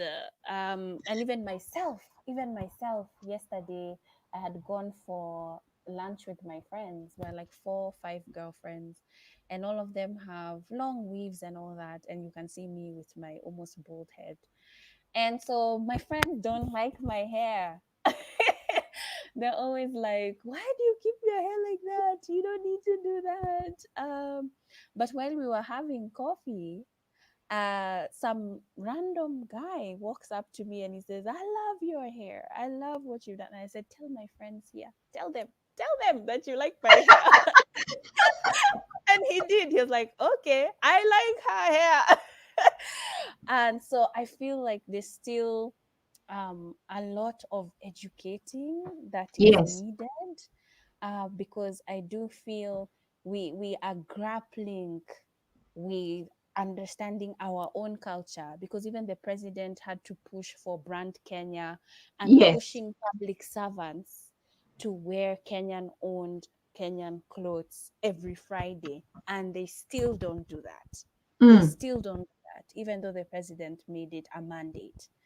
So I think that's something that Kenyans need to learn, from other countries in Africa and Africa itself. I think that one I would grade us as being behind, even though we have a very progressive constitution. Absolutely. I also thought so. I also thought, like, is the whole hype about Ghana, is the whole hype even about, countries like Rwanda, Tanzania, where we have also indigenous diasporans out there. Kenya is such a beautiful place, but it's like it's only open for Western tourists. I mean, when they go there, make pictures with their Maasai people, and they're like, wow, we are on top of the world. And we find, particularly Germans, they love Kenya a lot. We have safaris out there, and but it's unfortunate that the constitution, like you said, is backward. So we're giving back that challenge to you, particularly you're a correspondent and our voice on the Pan African Daily and our contact person for Kenya, because we rely so much in your information. It is accurate, it's correct, it's professional. um, um, and we can rely a lot on that. I mean, you're just not we're not having a dialogue here. We're talking with an expert that is actually on the ground and doing the right thing constitutionally. To challenge the constitution is not just come and say, oh, I like Africa and I'm this. Without that, you get a punch or you even sued for saying something that is not correct. So that's what I mean by accurate and professional information. When we have a queen like this sitting there relaxed and with her beautiful hair, and she must not be kinky like me to be African. Now, Nerima, can you tell them about your experience in the diaspora, as if the fact that you're like that doesn't mean that you don't know how it works out here? Yes, yes, I do. I lived in the States for 7 years, and I actually lived in Alabama for a good 5 years. So always people ask me like, why would you do that? It was a scholarship. But I think it was also one of the best experiences that I had. And I believe it was there that I actually loved Africa more. That's where it Good. was born.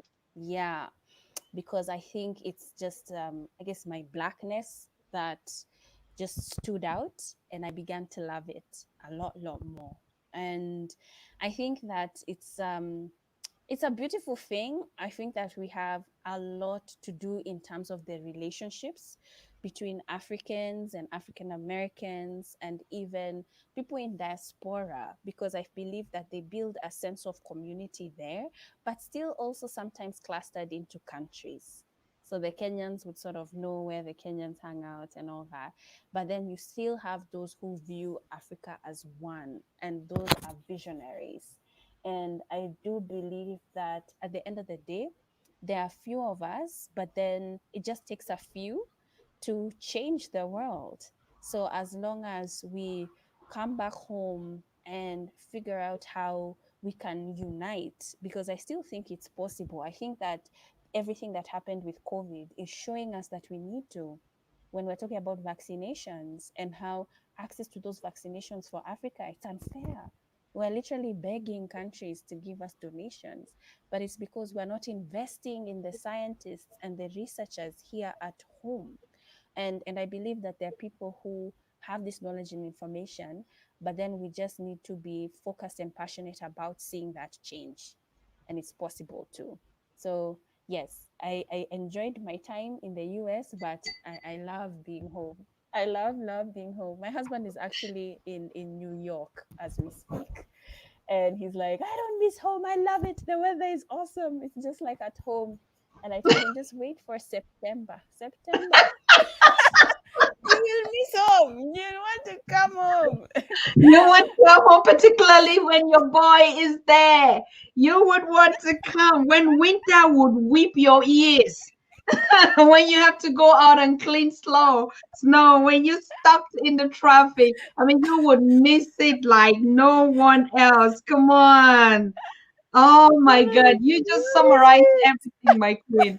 You just make it. But Nerima, we have to hold another conversation actually about that. I know that was really the first conversation that we had with you when you talked about um, that issue of the diaspora investing home. And I think, like you said, the constitution, we were talking today about BBI, but we would have to get you on the show again one more time, not even for the last time, to talk about that the need for Kenya to actually open up and to create an investment possibility, because Kenya has all those opportunities and all the possibilities, right, available there for the diaspora. They should not only tilt on one country, or because that country is providing information or have diasporans, but you also are a migrant diaspora experience like myself. So you can be actually our ambassador out there, to work in the government, to bring your brothers and sisters home. Our brothers in the diaspora, they're fed up. They want to come back home.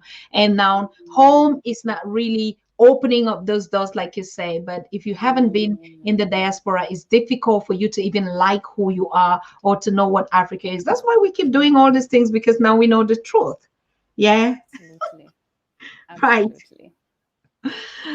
Beautiful. So one last statement. I know you already summarized everything Patrick Kasarim is saying. Good conversation out there. He's also your brother. He's our coordinator, for a country coordinator, Kenyan, based there in Kenya on the Pan-African Daily. And he said you summarized everything perfectly. Thank you. Yeah. Thank you, And yes, how are we gonna get you again? How possible is it we would have your availability? I mean, you mustn't say it here. Absolutely. I'm flexible. Every time you reach out to me, I'm always like, heck yeah. I do believe in supporting because I believe in the cause. And like I said, I would love to interact also with other people who come on your platform as well, and to also see how can we also work together and support one another for the greater cause of a better Africa. Beautiful. Wonderful. We're going to make that happen. And like we said, I mean, all the database of everybody that comes here on the platform, whatever or how we now start pairing the continental and the diaspora together to share this perspective. That is one of our greatest initiative, networking and connecting the diaspora to mainland. So most who want to relocate or repatriate, fine. Those who just say, yes, I'm comfortable here, like your husband is saying, but then my heart is on the continent in motherland. I don't want to forget. I want to get engaged. I want to give skills and knowledge or whatever. Everything is possible, particularly when we have professionals and partners like Sia Plus there, or like Queen and Nerima there. That is everything you want to know about investment, about even the political situation, which door you can knock on the continent, what kind of contact and information, reliable, not just information, reliable information, because there's a lot going out there. We'll be breaking some of those stories of even diasporas that have relocated and they're so disappointed with what, or even other diasporas, the way they treat them, and back on the continent, selling land and not providing titles and all the stuff. One thing to repatriate is another thing, but one thing to actually get somebody that is reliable and trustworthy and that could do the job is another one. So yes, the Pan-African Daily TV, the Africa We Want organization, that is what we do. We do due diligence on what kind of partners you're meeting out there. So don't just throw your money here. I get about how many complaints on our table here. Oh, Dr. Susan, you know, I went to Ghana, I didn't get my land. I didn't even see the person who collected my money and this and this and that. Before you take those steps, please talk to us. Let us help you do a due diligence on that. And that would be the right thing to do, because it's really, really a disgrace. And we're going to be exposing all those things here on the Pan-African Daily. We cannot do that to ourselves. Nerima, do you have such an experience? Yes, but there's also I'm wary about how you do things. It's so sad that we have people like that, though. You know, I feel that that's something that needs to change about at home, because when you look at our values, that's not part of our values. That greed, Yes. and even the corruption, but then it's become part of the system, and it's unfortunate. But I do think that I am very, very wary when it comes to buying land and things like that. I don't. Even just most recently, we were supposed to be putting a borehole in our property. We have a farm with my husband. And so because he's not around, he's gone to the States for like 3 weeks. So he asked me to pay the engineer to start the drilling. And I did. He directed me to. So I kept waiting for the engineer to tell me when it's done. Do you know the engineer didn't even go to the property? So yeah, we lost $300 like that. And when I told my husband, he was like, I'm never going to trust another engineer again. I'm going to pay after they're done now. I'm not going to pay before they start. So things like that happen, but it's not to discourage or get so disappointed. We just laughed about it, honestly. Otherwise, you'll die from stress. And then you figure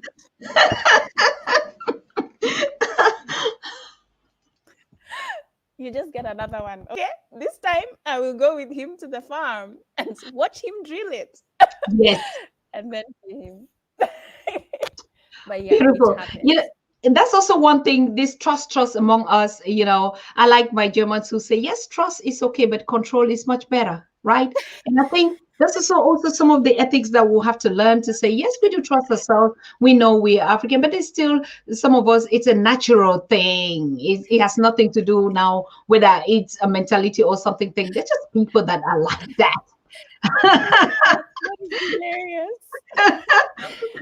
But that doesn't make us the bad people or whatever thing. Those are internal things. Like we say, yes, we're gonna fix it, and believe me, we are fixing it. Like I said, one of the things that we want to do now, because of all these complaints and these setbacks that have been coming, people that we've recommended or we've been shouting and making some noise here, and they're like, oh, I want to go back. I must just go back, and they went to the continent, and we'll be having that on a topic in these individuals that are concerned. Why? Because for us, it's a learning process. It's a learning process. Now, the first ones that go, like the missionaries, they get the report on the ground, they give it back to us. We assess that report. We go into the research. What went wrong? How could we make that better? So we are not saying that, yes, we are now like this. We're not going to do it anymore. How you see, particularly some order, like the diasporas that those that we're struggling to even still convince them, after all the pain and the negative narratives that have been infested, and they still see us and like, oh wow, we never had such information. Then when they go back and they get this kind of experience, come on, bro. Susan Tata, what are you making? What are you saying? What are you making us to do out there? So yes, we've been having that kind of setback, and please, it should stop. We have to stop it. Yes, it's an abuse. And why not? As just like we hold every other institution or issues accountable, that one too will be held accountable. But I like the guys out there who was just saying, you know what? It doesn't matter. I'm here and I'm staying. And you know what? Even the sister that traveled from here to look for his piece of land never got it, never met the people that took that land. They were all desperate. And you know what? Went and took them to court. That's the right thing to do. But then let's be careful. Let's check, make a lot of research, who actually we trusting, and then put our partners that are reliable, like Nerima. Now, when we want to start doing our boreholes or getting our contractors, I mean, we'll be getting in touch with you to confirm and check that out for us, right? Yeah. Yes, yes. Lesson learned. Lesson learned. When you learn, then you do better. Woo. That's the best thing. Yes. That's fine. Wow, sweetie, it's 22 o'clock, and we slapped the 2 hours like we did. Even though we started a little bit earlier, we're gonna release you because we know that our baby boy is waiting right there. The king is waiting, and it's really actually late out there. So we are happy to have you, and we will have you again sometime very soon. Like you said, it's my platform. I open it, so each time you need me, I'll always be there. We have to connect more often. Thank you so much for being here. Your last word Thank to your you so audience? much. Thank you for having me. I really enjoyed the conversation today. And I love this sort of spaces. You feel loved, you feel welcomed. So always, always glad to be part of these conversations. Thank you. Thank you. Thank you also for being the voice, and particularly the right voice at the right place. And yes, we see ourselves some other time. Our regards back, and tell your husband, August, we're waiting. Let him call us at September. Tell us whether he will still make another 2 weeks out there. All right. All right. Regards to our Sure. family out there. We love you so much, and we will love to have you again some other time. Bye. Bye. Yes, bye. Good. I want to thank all of you also for watching. We are at the end of our conversation, even though we started a little bit late. But yes, tomorrow we are going to have Ambassador Tony Jaja, and we want to talk about that issue that we already would have done it last week, the Afghan question.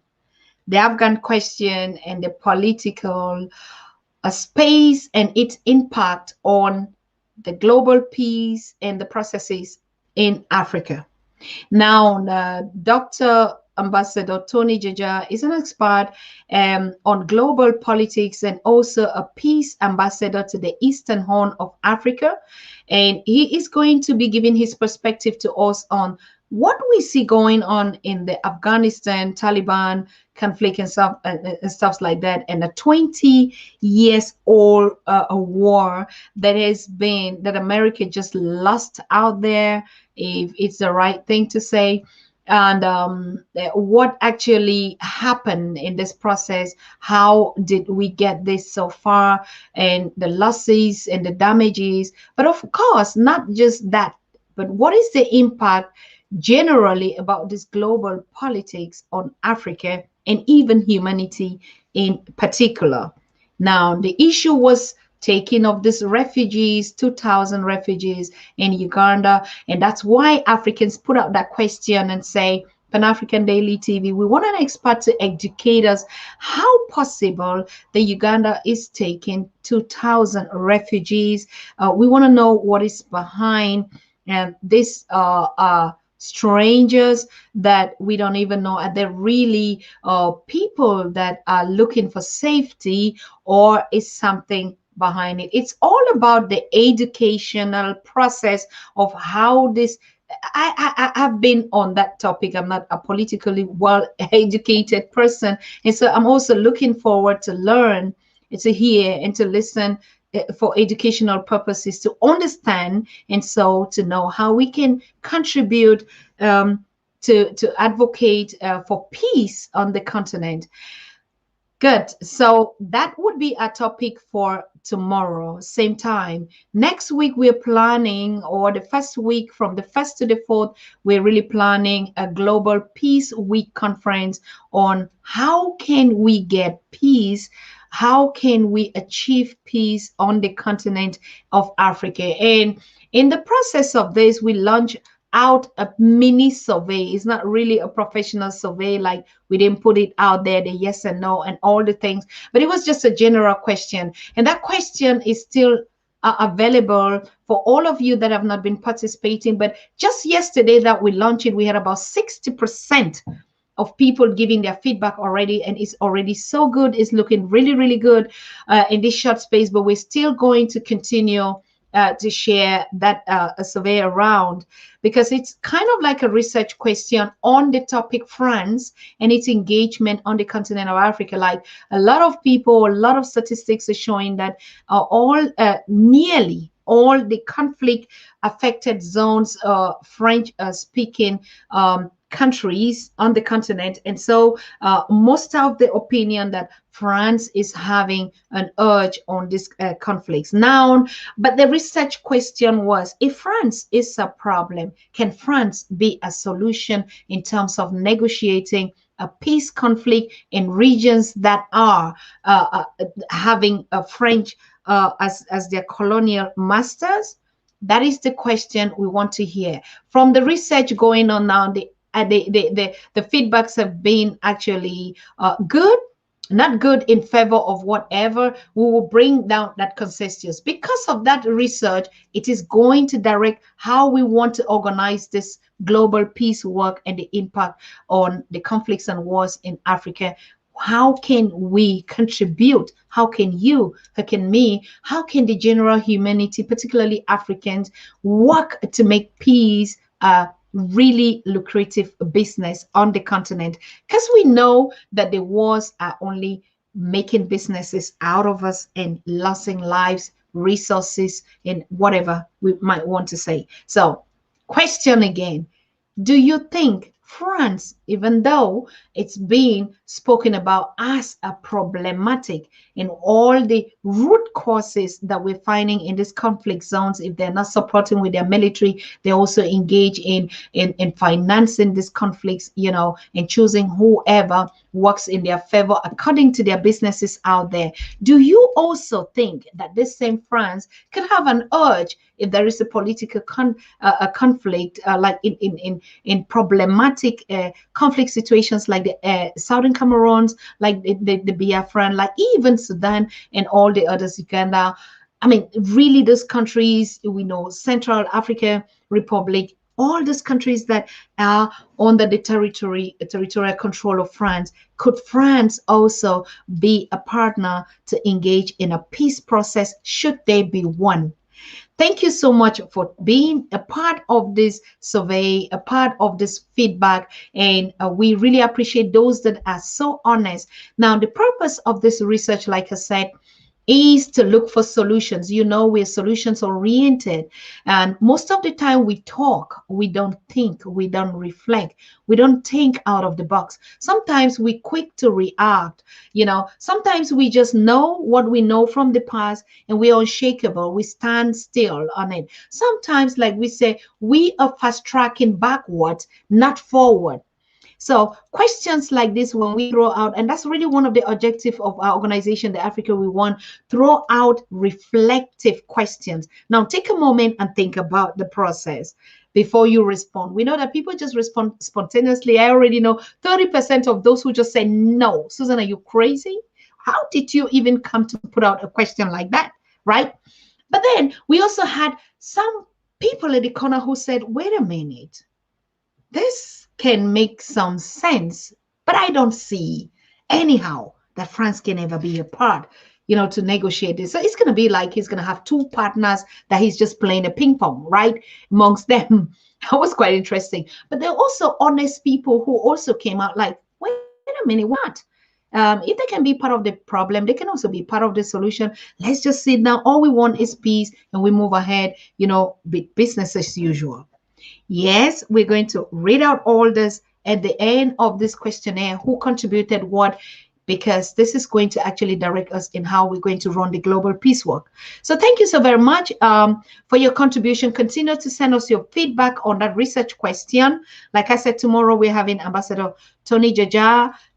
Friday, we're also going to have a guest, and Saturday, we are not going to be streaming because we're having an organizational meeting on the Africa We Want organization, preparing to launch officially this homepage of the Africa We Want, opening it up. Yes, so questions will still be coming up. Issues of vaccines and vaccination and the COVID is really, really coming up more often. People, particularly like Germans and other countries, are really going so fast into the process. But also, some reforms are being mandatory, some not. Like in Germany, you would have to pay now for your test, your COVID test by yourself. In the past, the government used to take as such. So people that are not vaccinated are going to be paying for their test, and you know, for their test, COVID test, to be able to access certain events or places, yeah, where people are gathering. Yeah, the situation on the continent also, we also know, even like this case of Kenya, that they're still also having this partial lockdown because of lack of vaccines, or the situation is not really totally under control. But what we on the Pan-African Daily TV advise you, we got a caller from UK, from Canada this morning, an elder who said, please pay attention to your health first. If you have any inconveniences, you feel anything that is unusual, make sure you get to your home therapy. And she said she was out in the park after being out for long, and she came back home and she realized that she lost her complete taste. Yeah, she couldn't taste anything. The tea that she had cooked tested differently. And that was the first time she really believed something is out there. But what did she do? She just went out and started, doing the home therapies first. And she started feeling better. And she was just calling up to say, wow, it is possible. Take care of your health first. When you go out and you come back and you feel something strange, make sure you do like the inhaling of warm, or stay in the warm places. Take your tea, lemon juice, whatever. Do the home remedies that you can. It's really very important that you take care of your health first. So that we would be concluding, and we want to thank her for sharing those tips with us on the situation of the pandemic and vaccine, and how you COVID and how you can remedy yourself in a short while, or if you feel something strange. If you also have an experience and you want to share with us something that you think is helpful, we've already been sharing some tips already on the Pan-African Daily TV WhatsApp groups on how people can actually take exercise daily to stay healthy, or how they can pay attention to COVID.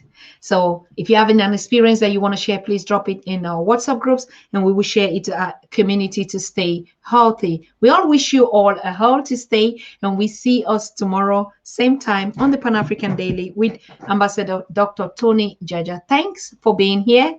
Tomorrow we see us. Good night. Bye. You are watching the Pan-African Daily TV with Dr. Susan Tata. The Africa we want: unity, consciousness, our culture, our spirituality, our history. One Africa for Africans worldwide. Motherlands calling its diaspora home. Join my voice. Join my team. Join my campaign. Campaign 21 hashtag 1 million subscribers on the Pan-African Daily TV YouTube. Be a volunteer. Apply now. Be the new Africa.